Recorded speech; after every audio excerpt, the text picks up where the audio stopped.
Devocionais da Bíblia toda em um ano. Hoje, Juízes, capítulos 8 a 10.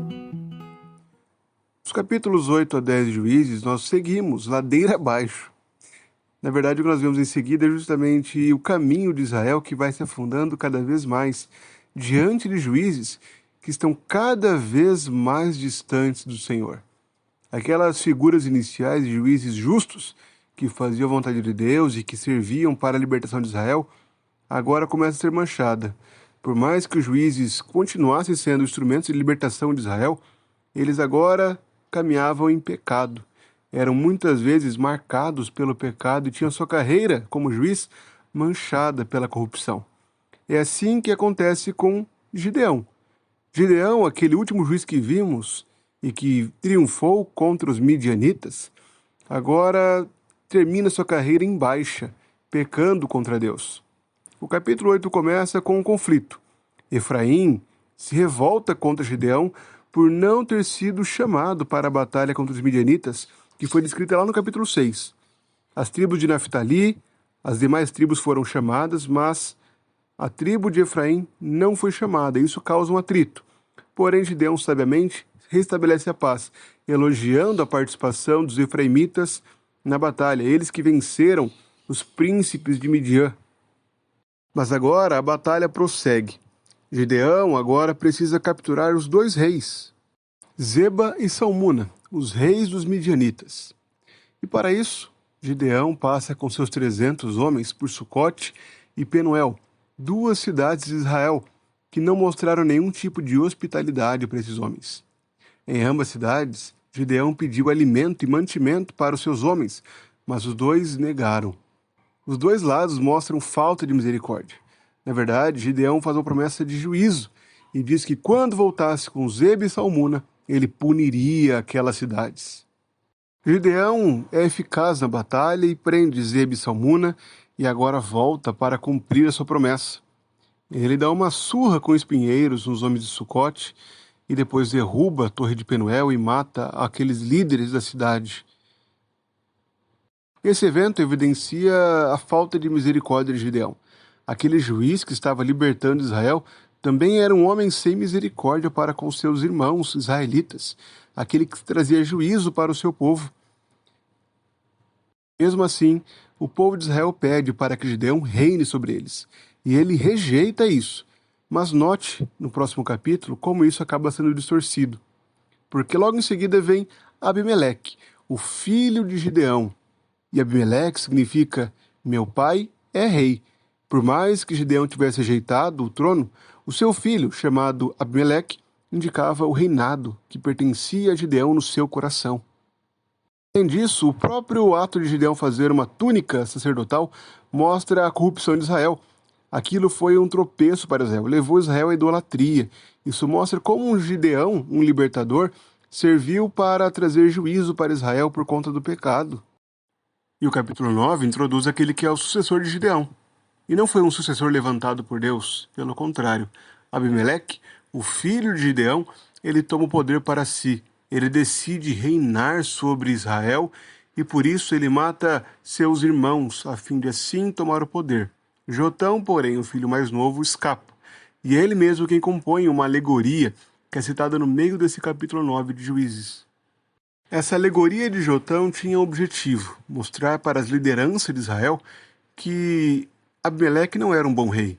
Não era alguém que governava porque tinha boas virtudes.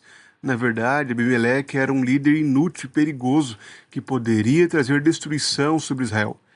E a opção era, ou eles expulsavam Abimeleque dessa posição, ou então eles acabariam sendo destruídos por Abimeleque e pelo pecado que ele traria sobre Israel. E é justamente isso que acontece. Após 3 anos de boa comunhão, Israel começa a se rebelar contra Abimeleque. Surgem conflitos e então levanta-se uma grande guerra entre Gaal, um líder local, e Abimeleque. E isso gera uma grande matança. Abimeleque mata 1.000 pessoas que estavam refugiadas em uma torre. Em seguida, o relato da partida de Abimeleque contra Tebes. E lá, Abimeleque é morto por uma mulher, que lança uma pedra de moinho de cima da torre e esmaga o crânio de Abimeleque. Novamente, as personagens femininas são inseridas na história para mostrar a vergonha de Israel, o quanto a liderança dos homens estava sendo falha e pecaminosa, trazendo juízo por mão de mulheres contra o povo de Deus. Em seguida, o capítulo 10 fala sobre a liderança de Tola e Jair, dois juízes que julgaram a terra, lideraram o povo de Israel num curto espaço de tempo. Tola liderou durante 23 anos e Jair durante 22 anos. Por mais que não tenham realizado grandes feitos, eles ainda assim trouxeram certa estabilidade. Não há nenhum tipo de pecado, de mancha na liderança deles, conforme relatado aqui. E o trecho final de Juízes 10 é uma preparação para o que virá em seguida, o capítulo número 11. Mais um líder surgirá. Mas isso mostra justamente o contínuo pecado de Israel. Israel continuava se voltando a seus deuses, estava cada vez pior. E Deus chega ao ponto de dizer que não vai libertá-los mais. Porém, diante do verdadeiro arrependimento, do fato deles tirarem as imagens, faz com que Deus dê uma esperança para eles. A esperança para Israel no final do capítulo 10, naquele que virá em seguida, o líder do capítulo 11. O que nós vemos nesses capítulos é o perigo da liderança, o perigo do pecado no meio do povo de Deus. Esses capítulos mostram o perigo da liderança falha e da idolatria. Gideão, apesar de ter sido usado por Deus, termina seu governo afastado da aliança e construindo um ídolo. Seu filho Abimeleque, que usurpa o poder, que toma o poder para si, ele revela os perigos de um governo sem temor a Deus. E no capítulo 10, nós vemos as consequências do pecado, um povo totalmente afastado de Deus. Há a possibilidade de Juízes ter sido escrito, ser compilado por Samuel, o profeta do livro 1º e 2º Samuel. Por isso, nós podemos pensar que esse propósito é justamente uma instrução para aquela geração cuidasse com o líder que tomariam para si. Por outro lado, nós podemos ver nessas passagens o contraste com Cristo. Cristo é totalmente diferente desses líderes falhos, pecadores, que conduzem o povo ao pecado. Cristo faz o caminho inverso.